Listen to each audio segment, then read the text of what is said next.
3 years of being the diversity hire who secretly fixed everyone's catastrophic mistakes. Today, they finally crossed the line that made me stop fixing them. And what happens when the person they've been underestimating suddenly becomes unavailable? Let's just say some lessons cost more than others. When I was 13, most girls my age were debating lip gloss shades and boy band crushes. Me, I was staring at my older brother's computer screen, fascinated by the green text scrolling down like digital rain. Those lines of code weren't just random letters and symbols, they were instructions that made things happen. Real things. Click a button, open a window, play a sound. Pure magic. But magic apparently had gender requirements I didn't know about. My computer science teacher, Mrs. Peterson, pulled me aside after I'd spent 3 weeks straight dominating our basic HTML assignments. Maybe you'd enjoy the yearbook committee more, she suggested with that patronizing smile adults use when they think they're being helpful. Technology is challenging for girls. Boys just have a natural aptitude for this kind of logical thinking. Natural aptitude. Right. The statistics weren't on my side either. Only 27% of tech roles worldwide are filled by women. And back then, that number felt even smaller in my small town. Walking into the computer lab meant being surrounded by a sea of teenage boys who acted like keyboards were exclusively designed for Y chromosomes. They'd snicker when I asked questions, exchange glances when I got answers right faster than they did. Well, joke's on them. I decided to learn my first real programming language in the one place where nobody could tell me I didn't belong: my bedroom. Python became my secret obsession. While other kids were posting selfies and scrolling through social media, I was buried in online tutorials, debugging code at midnight, and falling asleep with my laptop still warm on my chest. My parents noticed my sudden computer addiction and did something that changed everything. They bought me a secondhand Dell laptop for my 14th birthday.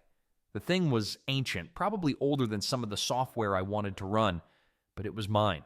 No sharing with my brother, no waiting for computer lab time, no judgmental stares from classmates who thought girls should stick to easier subjects.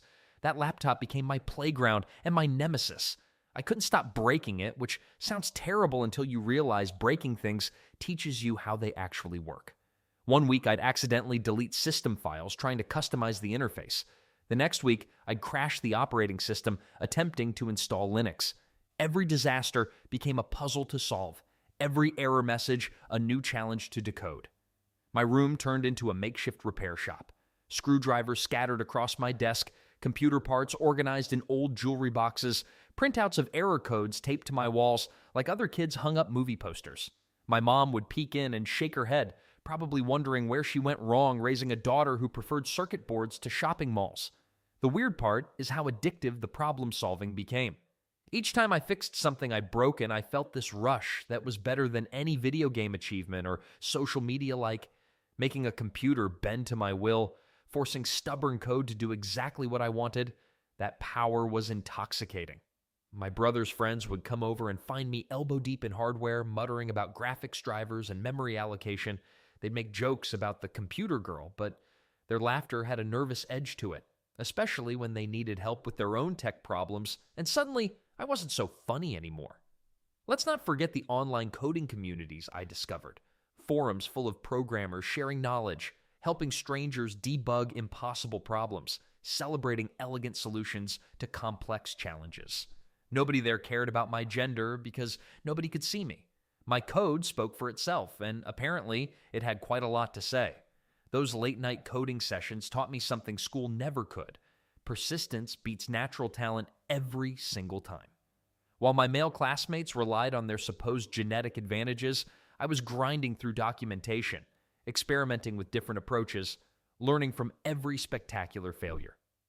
By senior year, I'd built my first real application, a simple game that my friends actually wanted to play. Mrs. Peterson saw it during our final presentations and gave me this surprised look, like I'd somehow cheated the system by succeeding despite my obvious chromosomal disadvantages. Makes sense, right? But here's the thing about breaking barriers as a teenager. You don't realize how thick those barriers actually are until you start encountering them in the real world. My bedroom coding sanctuary had protected me from the harsh realities waiting outside. Soon enough, I'd discover that landing my first job would introduce me to a whole new level of girls don't belong here. that would make high school look like a friendly warm-up. The real test was just beginning. Walking into that office for the first day felt like entering a foreign country where I didn't speak the language.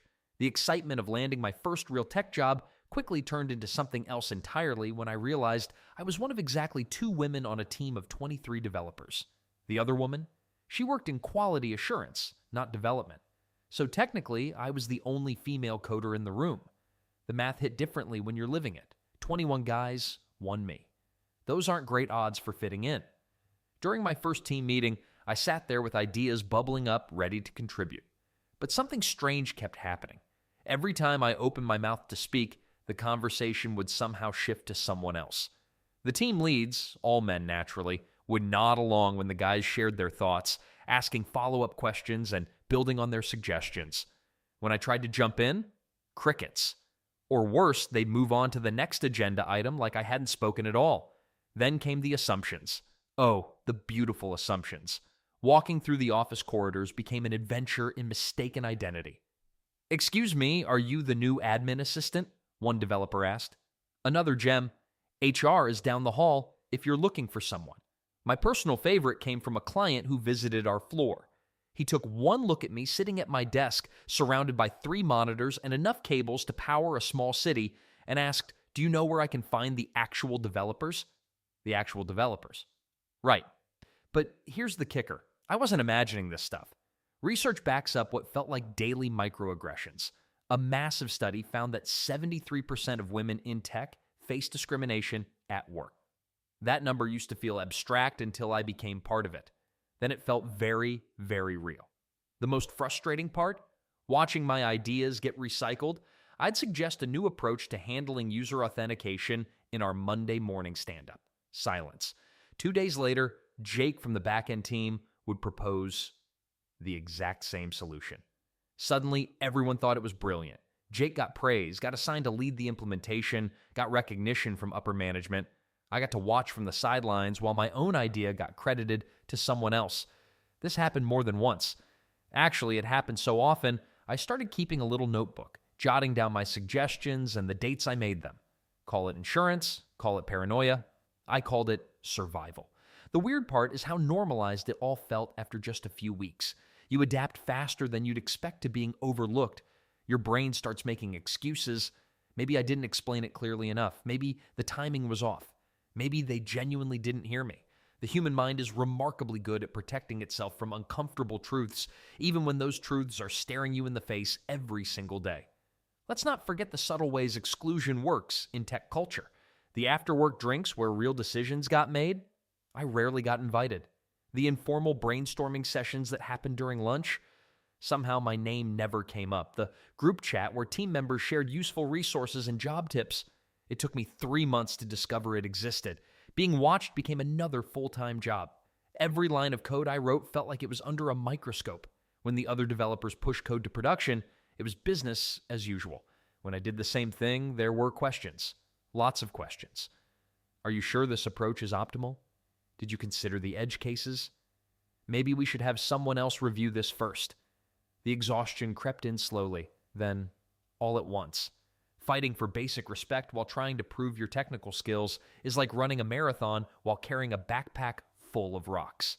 Everyone else gets to focus purely on the coding challenges. You get to solve the coding challenges, plus navigate a social minefield, plus prove you belong there in the first place. But something interesting started happening around month 3.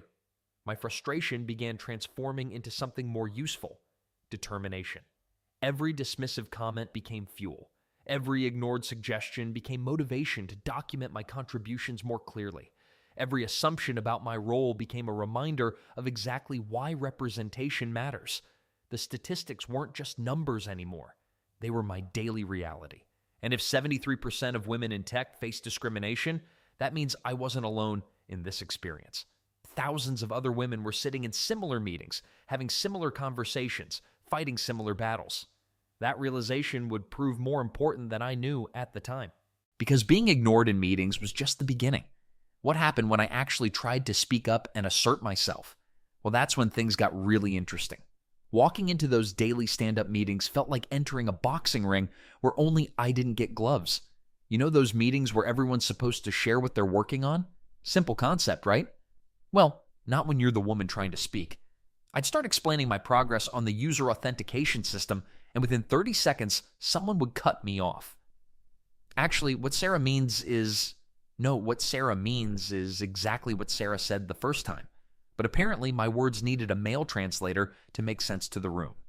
The worst part wasn't just being interrupted, it was watching the same idea get praised when Jake repeated it 10 minutes later. I'd suggest implementing automated testing protocols, get a few polite nods, then watch everyone get excited when Mike brought up his brilliant idea about automated testing. Makes sense, right? Apparently, good ideas have gender requirements. Then there's my manager, David, who pulled me aside after one particularly frustrating meeting. His feedback? You should smile more during discussions. You come across as too serious. Too serious about code, about the systems that keep our entire platform running. Well, excuse me for not grinning while explaining database optimization. Should I have added jazz hands too?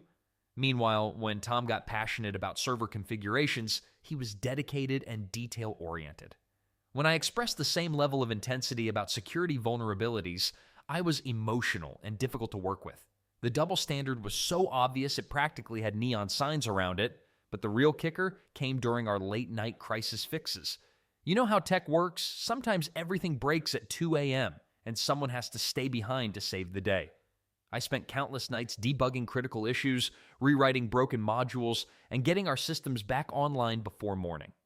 Did I mention I was doing this while surviving on vending machine coffee and determination?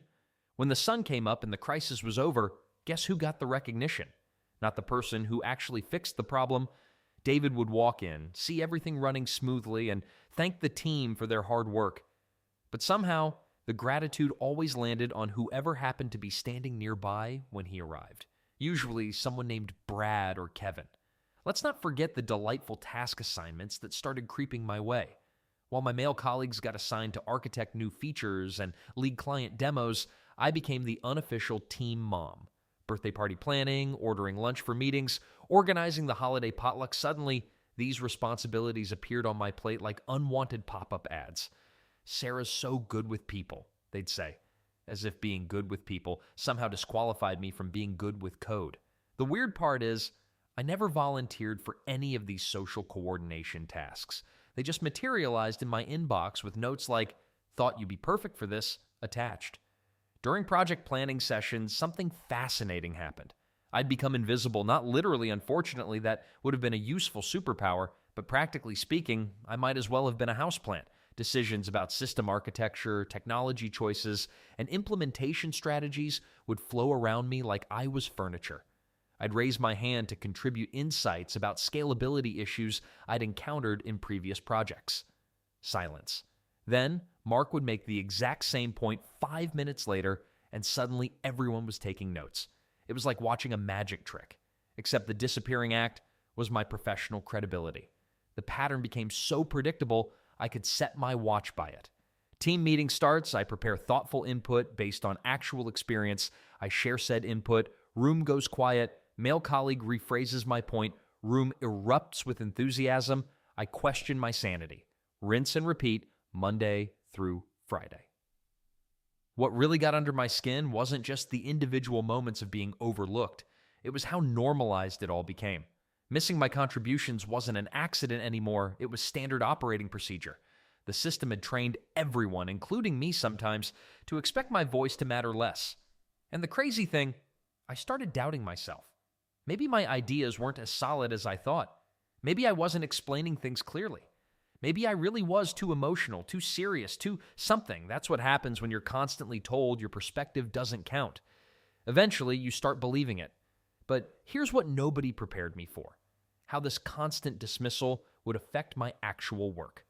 When your input gets ignored in planning meetings, you're left out of crucial technical decisions. When you're excluded from those decisions, you're set up to fail when implementation problems arise. And boy, were there problems coming that would make everyone's dismissive attitudes look pretty foolish. Every time something went wrong with our systems, guess whose desk everyone suddenly remembered? Mine. The server crashed at 2 a.m.? Must be something in my recent code. Website loading slowly? Check what she deployed last. A random bug appeared in a feature I hadn't even touched in months? Yeah, still somehow my fault. The pattern became so predictable, I could almost set my watch by it. Monday morning meetings started with my manager scanning the room, eyes landing on me whenever he mentioned weekend issues. "Let's review what went wrong," he'd say, and I'd feel 20 pairs of eyes turning my direction like I was some kind of tech disaster magnet. But here's where it gets really interesting. My male colleague Jake once pushed code that completely broke our payment system. Customers couldn't buy anything for 3 hours, cost the company thousands. What happened? The team called it a learning experience and moved on. When I had a minor CSS alignment issue that affected zero functionality, 3-hour debugging session with half the team watching over my shoulder. Research backs this up, and the numbers are brutal. Women's mistakes get magnified under a microscope while men's errors get brushed off as part of the process. Makes sense, right? We're apparently held to this impossible standard where perfection isn't just expected, it's the bare minimum. Then there's the triple checking thing. Every piece of code I wrote got scrutinized like I was defusing a bomb instead of fixing a login form. My commits went through more reviews than a Supreme Court nomination. Meanwhile, senior developers pushed changes directly to production without anyone batting an eye. The irony? My code had the lowest bug rate on the team. I'd started documenting everything obsessively because I knew someone would come looking for problems. Late nights became my specialty, not by choice. When systems broke, I'd stay until everything worked perfectly again. I'd trace through thousands of lines of code, fix the actual issues, write detailed reports about what went wrong and why. Come morning, I'd send comprehensive solutions to the whole team. You know what happened next? My manager would forward my work to the client, but somehow Jake or Marcus got mentioned as the leads on the resolution. The worst part wasn't even the blame itself. It was watching my confidence slowly get debugged out of existence. Every false accusation made me second-guess code that I knew was solid. I started adding extra comments, running additional tests, checking and rechecking logic that worked fine the first time, spending hours on tasks that should have taken minutes because I was terrified of giving anyone ammunition. Well, that paranoia actually made me a better developer. While everyone else was cutting corners, I was building bulletproof solutions. My error handling became legendary. My documentation was so thorough that new team members used my code as learning examples. But did anyone notice? Not exactly. The breaking point came during a major client presentation. Our demo crashed spectacularly right in front of potential investors. Before anyone even investigated, my manager asked me to walk through my recent changes while the client sat there watching. Humiliating doesn't begin to cover it. Later, we discovered the issue was in legacy code written years before I even joined the company. And the weird part is how this blame game affected my relationships with teammates. Some genuinely believed I was less capable because problems kept getting pinned on me. Others knew it was unfair, but stayed quiet to avoid becoming targets themselves. Office politics 101, better her than me. But something shifted during those endless debugging sessions. I wasn't just fixing my own code anymore, I was learning every system, every integration, every possible failure point. While my colleagues specialized in narrow areas, I was becoming the person who understood how everything connected. The blame game was accidentally turning me into the most knowledgeable developer on the team. The questions started changing too. Instead of "what did you break?" people began asking, "can you figure out what's wrong?" Emergency fixes became my calling card. Complex problems that stumped everyone else? Somehow I could trace through the chaos and find solutions. My weekend study sessions intensified. If they wanted to blame me for everything, I'd make sure I knew enough to fix everything. New frameworks, debugging techniques, system architecture. I absorbed it all like I was cramming for the world's most important exam. Looking back, those months of unfair blame taught me something valuable about resilience. Every false accusation made me stronger, more thorough, more determined to prove my worth through undeniable results. The confidence they tried to chip away, it started rebuilding itself, one successful fix at a time. But staying ahead meant more than just technical skills. I needed to level up strategically, learning things that would make me irreplaceable rather than replaceable. That meant weekends disappeared into a blur of online courses and certification prep. While my coworkers were leaving the office at 5 sharp, I was heading home to my second job, not another company, my laptop. Every weekend became a coding boot camp that I ran for myself. Python on Saturdays, JavaScript frameworks on Sundays. The kitchen table turned into my classroom, coffee cups stacking up like achievement badges. My browser bookmarks looked like a computer science degree. Code Academy, Free Code Camp, Stack Overflow discussions that went past midnight. I wasn't just learning, I was cramming years of knowledge into stolen hours. The irony? I was already doing the job during the week, but somehow still felt behind every single day. Then there's the certification chase that never seemed to end. AWS certification in cloud computing, check. Advanced React development, done. Cybersecurity fundamentals, completed on a Tuesday night after working 10 hours. Each certificate felt like armor against the next meeting where someone would question my technical knowledge. But here's the kicker. My paycheck stayed exactly the same. Every annual review brought the same conversation. You're doing great work, really valuable to the team. Followed by a pause that lasted too long. Budget's tight this year, but maybe next time. Meanwhile, my desk neighbor got promoted after 6 months of asking ChatGPT to write his functions. Makes sense, right? The stats weren't encouraging either.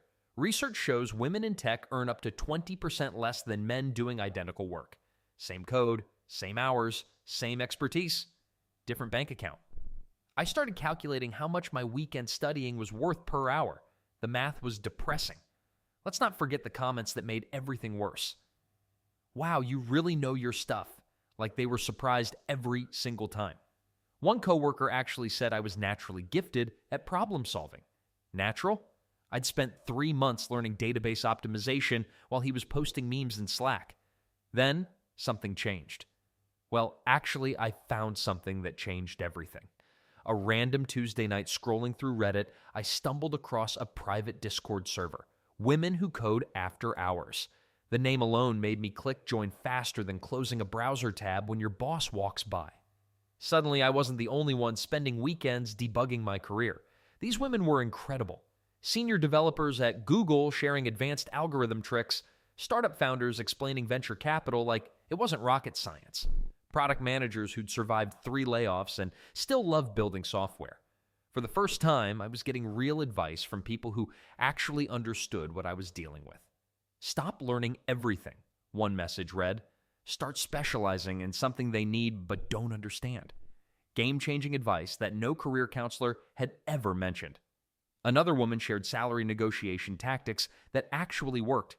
Not the generic ask for 10% more nonsense, specific scripts for specific situations. But the weird part is what happened next. I started helping other people instead of just absorbing information constantly. A 17-year-old from Ohio messaged asking about college computer science programs. Then, a mom returning to work after 5 years wanted to know about coding boot camps. Soon, I was running informal mentoring sessions every Thursday evening. Teaching teenagers reminded me why I fell in love with programming originally. Their excitement was infectious. No workplace politics, no gender assumptions, just pure curiosity about making computers do cool things. One girl built her first mobile app and sent screenshots like she'd discovered electricity. Another created a website for her grandmother's bakery and couldn't stop talking about CSS animations. These mentoring sessions became my favorite part of the week. Better than any certification, more rewarding than solving complex bugs. I was showing young women that tech wasn't some mysterious boys club. It was just problem solving with better tools. My skills were growing faster than ever, but now I had a support network that actually got it.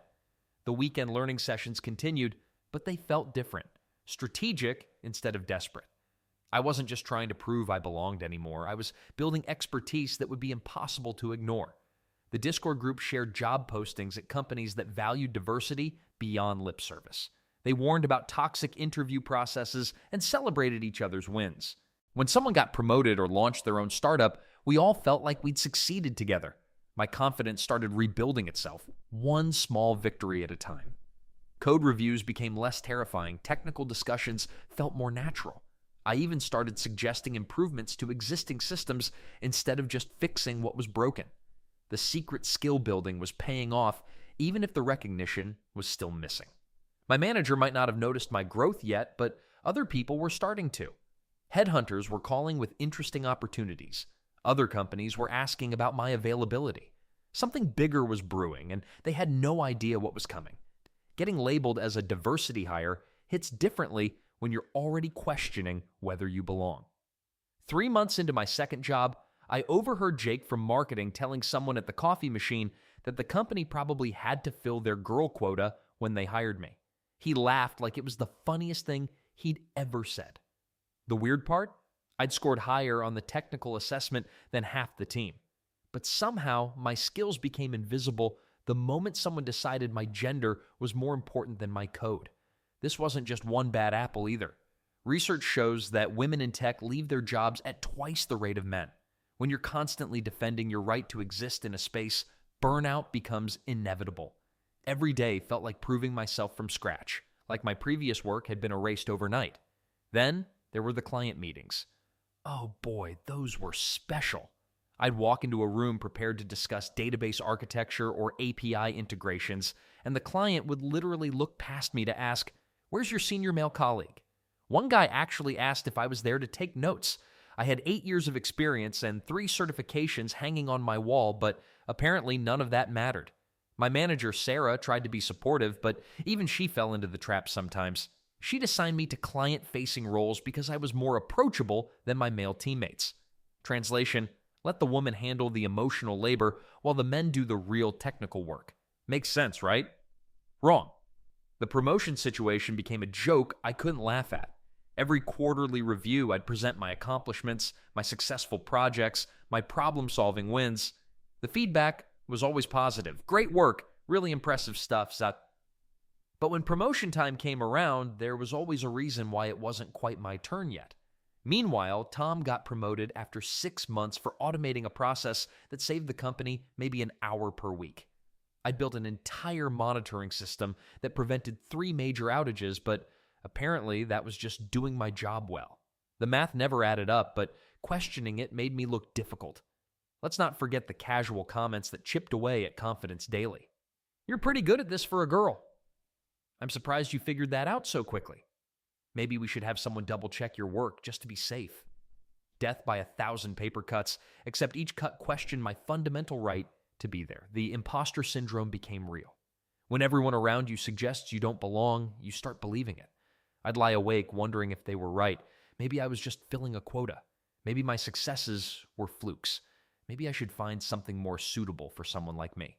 But here's where it gets interesting. I started tracking things. Every suggestion I made that got ignored, then implemented weeks later by a male colleague. Every time my code got questioned, while identical logic from the guys sailed through review. Every meeting where I was interrupted or talked over, the patterns became impossible to ignore. I wasn't imagining it. The data was real.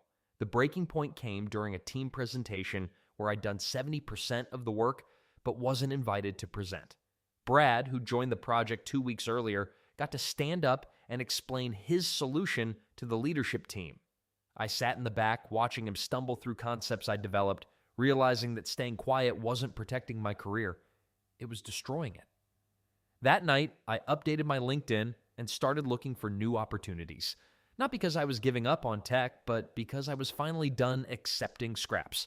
I'd proven my skills countless times over. The problem wasn't my code, it was their perception. Well, here's the thing about perception.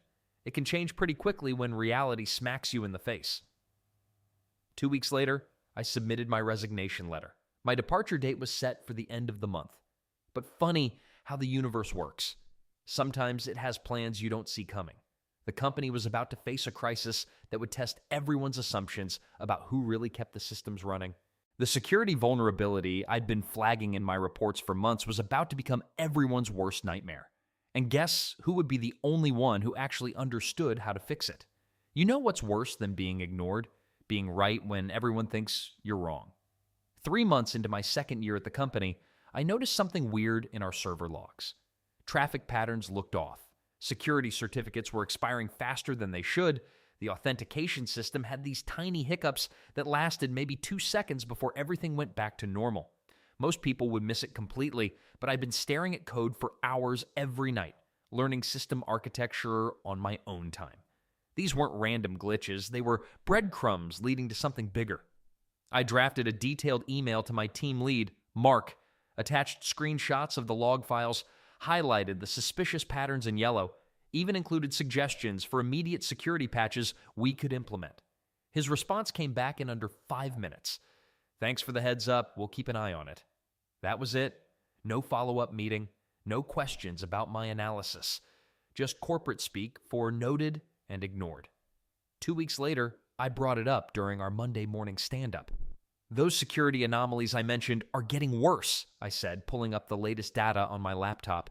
Let's stay focused on current sprint goals, Mark interrupted, not even looking at my screen. Security audits happen quarterly anyway. The other developers nodded along. Sarah from QA was checking her phone. Nobody seemed concerned that our entire system might be vulnerable. But here's the thing about ignored warnings. They don't just disappear because you pretend they're not real. On a Tuesday morning in March, I walked into the office to find chaos. Half the development team was already there, even though it was barely 7 a.m. Mark was pacing back and forth, phone pressed against his ear, his face red with stress. What happened? I asked Jenny from accounting, who looked like she'd been there all night. Server crash, she whispered. Complete system failure around midnight. We lost everything from the past 6 months. Everything. Customer data, transaction records, code repositories, backup files, gone. The irony wasn't lost on me. For months, they'd treated me like I didn't understand complex systems. Now their complex system was basically a very expensive pile of digital trash. Mark gathered everyone in the conference room. We need all hands on deck, he announced. This is a company-wide emergency. Whatever caused this crash, we need to figure it out fast and get everything restored. That's when something interesting happened. As the team started diving into the wreckage, trying to piece together what went wrong, they kept hitting walls. The senior developers couldn't figure out why certain protocols had failed.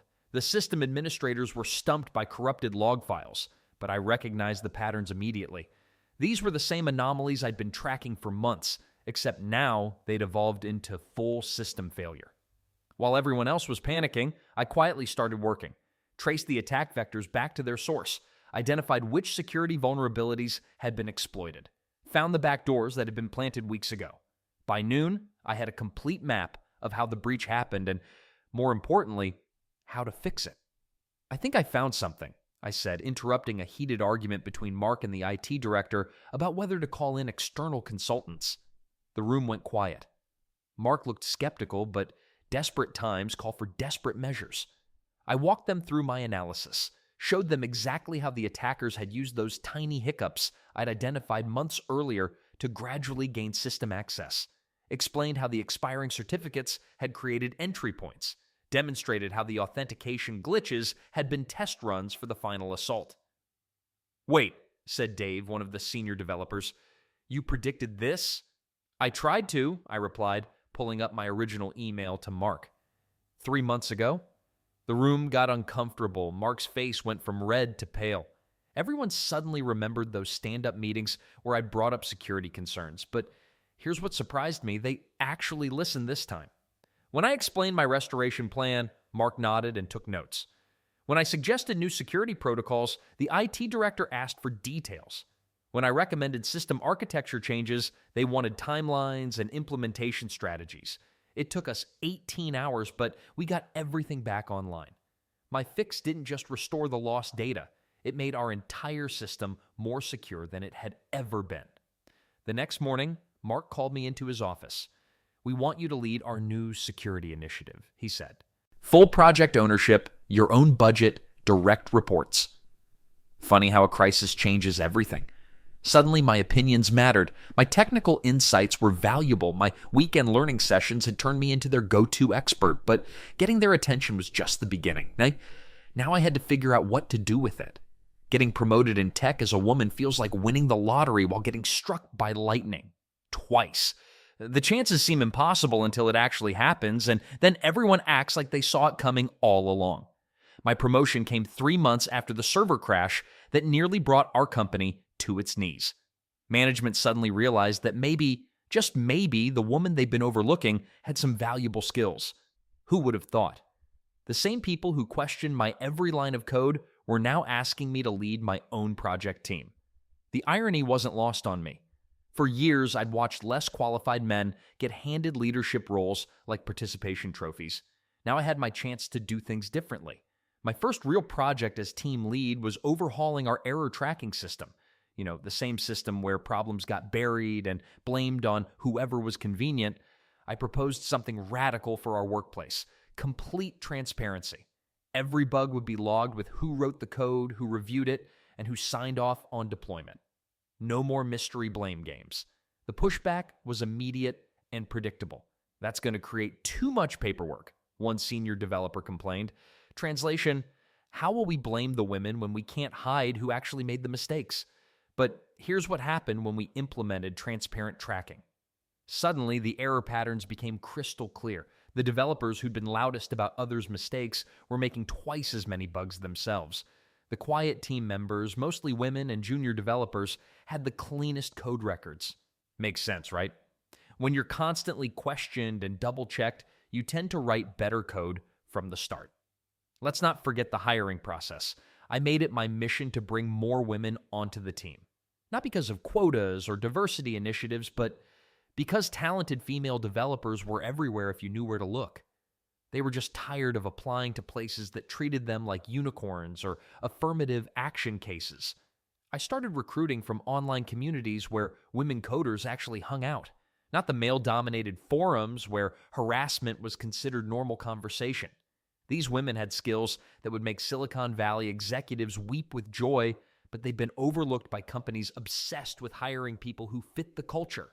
Well, maybe it was time to change that culture. My new team dynamic looked nothing like the old boys club I'd endured for years. Meeting interruptions dropped to almost zero when everyone knew their contributions mattered equally. The team mom duties got distributed fairly instead of dumped on the nearest woman. Revolutionary stuff, apparently. Then there's the mentoring aspect that became my secret weapon. I kept teaching mixed teams to respect every coder's knowledge regardless of gender, age, or whether they looked like the stereotype of a programmer.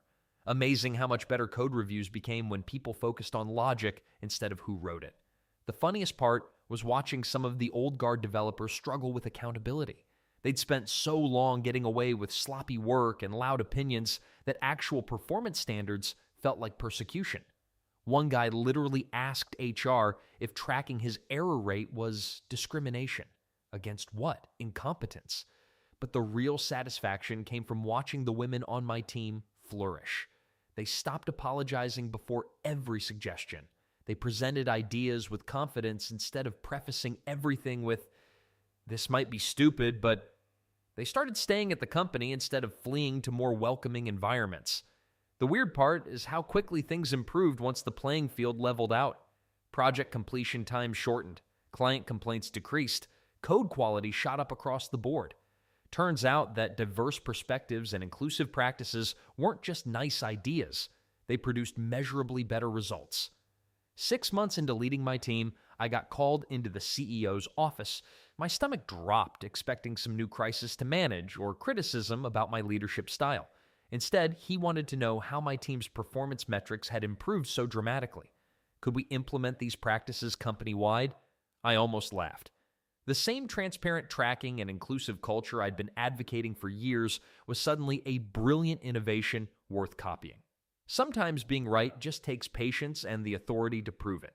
Watching those old servers crash months earlier wasn't revenge. It was proof of who really belonged in those server rooms all along. The crisis had forced everyone to see past their assumptions and recognize actual competence. But changing one team culture was just the beginning. The real challenge lay ahead in transforming an entire industry that still thinks diversity is a nice-to-have instead of a competitive advantage. That transformation would require more than fixing code. It would mean rewriting the fundamental assumptions about who gets to shape our digital future.